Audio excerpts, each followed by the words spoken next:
Hola, quería mostrar un poquito cómo me imagino yo que podrían ser las capas de estos afiches. Esto es personal, cada uno ordena las capas como quiere, no hay algo fijo, pero hay un criterio general.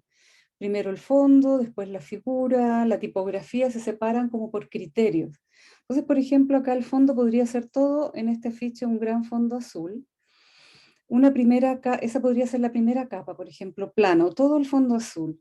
Una segunda capa podrían ser estas orejas negras, se fijan como una figura negra que estuviera en este segundo piso que habla este señor, incluso con parte de las patas, con todo esto con las patas hacia abajo. Una tercera capa podría ser esta figura blanca que está acá, la tercera que está aquí sobre la negra, incluso que tiene este triángulo que está abierto acá, que es la nariz del perro, ¿cierto? Incluso podría ser la capa esta recortada, la capa blanca podría tener ya estos semicírculos acá para dejar transparentar el negro de la capa 2, ¿cierto? La capa 3 podrían ser, por ejemplo, estos perritos acá que cada uno los ordena, los separa como quiere. La capa 4 podrían ser los ojos de colores en distintas capas, por ejemplo, la verde en una, la roja en otra, la azul en otra. Los puntitos, esto habría que ver en otra capa, por ejemplo, en lo café en otra, no lo sé. Y en otra capa distinta, por ejemplo, la tipografía.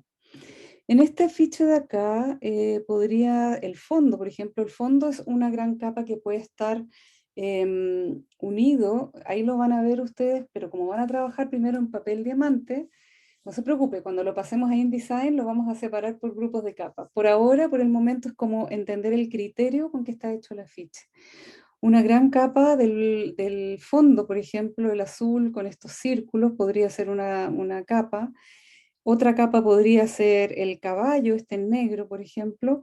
Otra capa podría ser la figura del cowboy este. Otra capa podrían ser las balas, por ejemplo, pero las balas negras quizás podrían ir junto con todo lo delineado negro. Eh, Como les decía, otra capa el caballo, otra capa la tipografía, por ejemplo. Y los detalles del caballo, por ejemplo, las cosas de las patitas o todo lo que son los puntitos, esto en otra capa.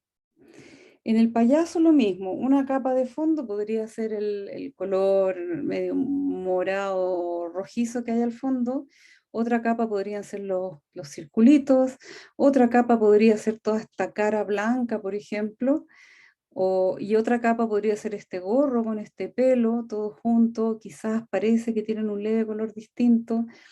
Otra capa podría ser el chaleco, el morado del chaleco, otra capa los azules, otra capa arriba de los azules podrían ser las líneas, las capas de las líneas, ¿cierto?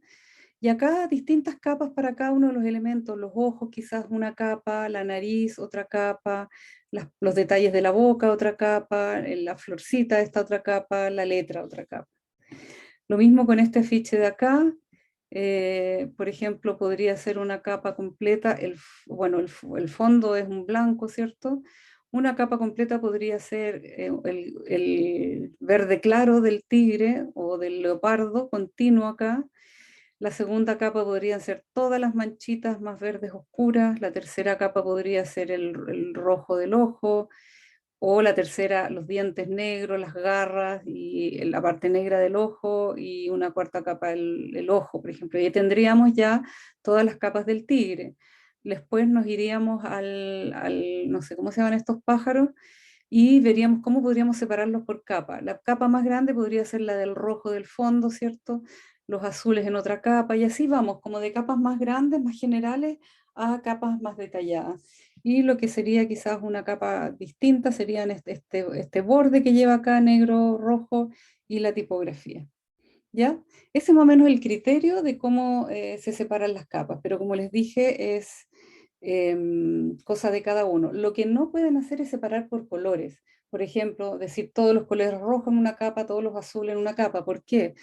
Porque les quedaría, por ejemplo, en este caso, todo lo que es el pájaro que tiene esto rojo en una misma capa con el ojo del leopardo, y eso no puede ser, porque si quiero mover el pájaro un poquito más, por ejemplo, a la derecha, se me movería también el ojo.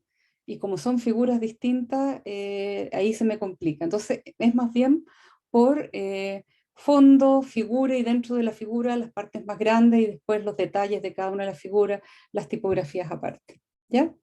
Eso es. Y lo vamos a hacer primero en papel diamante como para estudiar nuestro afiche, tenerlo claro, para después llegar en la primera clase de la unidad 2 a trabajar en el programa computacional. ¿Ya? Ya, que les vaya muy bien.